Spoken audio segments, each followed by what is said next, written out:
अस्सलाम वालेकुम मेरे अजीज दोस्तों, क्या आप कभी ऐसे मोड़ पर खड़े हुए हैं जहां आपको लगता हो कि आपने हर दुआ कर ली है, हर कोशिश कर ली है, लेकिन रिज़्क, रोजी, बरकत या मौके के दरवाजा बंद है। आप मेहनत भी करते हैं, इबादत भी करते हैं, लेकिन लगता है जैसे आसमान की तरफ से कोई बरकत आती ही नहीं। ऐसा ही एक शख्स थे, उनका नाम था अली।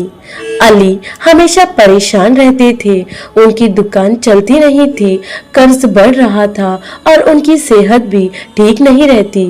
एक दिन वो बहुत थक कर मस्जिद के एक कोने में बैठ गए और रो पड़े।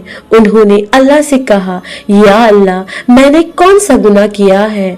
मैं तो मुसलमान हूँ, मैं तो सब कुछ किया, मगर ये दरवाजे खुलते क्यों नहीं?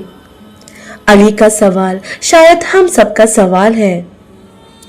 उसी वक्त एक नर्म आवाज अली के कानों में पड़ी। एक बुजुर्ग उनके पास आकर बैठ गए। उन्होंने कोई नसीहत नहीं की, बस आहिस्ता से कुरान की एक आयत पढ़ी, सूरा अल अरफ। और अगर उन बस्तियों को लोग ईमान लाते और तकवा इख्तियार करते तो हम उन पर जमीन और आसमान की बरकत के दरवाजे खोल देते। बुजुर्ग ने कहा, बेटा अली, रिज़्क खोलने का फॉर्मूला मुश्किल नहीं है। इस आयत में दो चाबियां हैं, ईमान और तकवा। ईमान का मतलब है सब जानते हैं, हम सब जानते हैं, मगर तकवा, हम तकवा को सिर्फ गलत काम से बचना समझते हैं, मगर इसका एक गहरा राज है।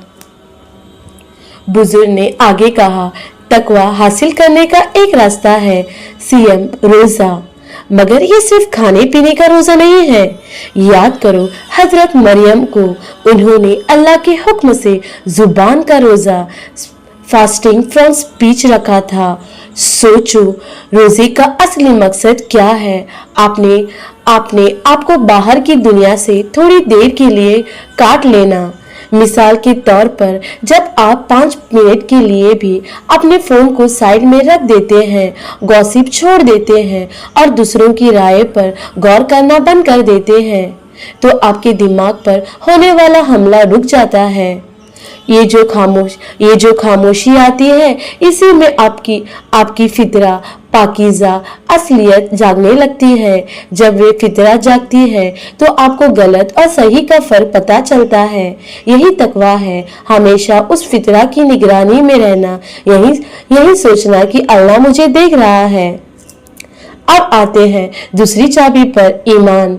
बुजुर्ग ने कहा, अली, तुम उस वक्त परेशान रहोगे जब तक तुम उस चीज पर ज्यादा यकीन करते रहोगे जो तुम्हारी आंखों को दिख रहा है, मसलन खाली दुकान, कम पैसा, बजाय उसके जो अल्लाह ने वादा किया है, रिज़्क और बरकत।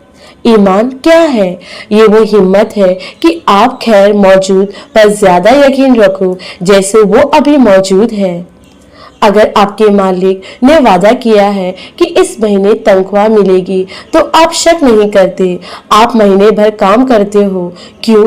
क्योंकि आपके वादे पर यकीन है। अल्लाह का वादा उन सारे वादों से ज्यादा मजबूत है। शक का कोई कोना नहीं होना चाहिए। यही है गैब अनसीन पर ईमान। बुजुर्ग ने मुस्कुराते हुए कहा, जब तुम इन दो चाबियों को साथ इस्तेमाल करते हो अली, तकवा, तुम बाहर की गुलामी, लोगों की राय, स्क्रीन एडिक्शन, हर वक्त की चिंता छोड़कर सिर्फ अल्लाह के गुलाम बन जाते हो। नंबर 2, ईमान, तुम शक छोड़कर अल्लाह के वादे पर मुकम्मल यकीन करते हो। तो अल्लाह का वादा है, आसमान और जमीन दोनों से रिज़्क खुल जाएगा। आसमान से रिज़्क, तुम्हें नए नेक ख्यालात आएंगे, इल्म मिलेगा कि दुकान में क्या बदलाव करना है। जमीन से रिज़्क, तुम उन ख्यालों पर अमल करोगे और जाहिरी नतीजा देखोगे। याद रखो, आपको सिर्फ सही गुलामी चुननी है ताकि आप आजाद हो सको। अपनी शारंग जुगुलर वेन से ज्यादा करीब खुदा का ये पैगाम सुनो, तकवा और ईमान की शुरुआत करो, इंशाअल्लाह रिज़्क का दरवाजा खुल जाएगा।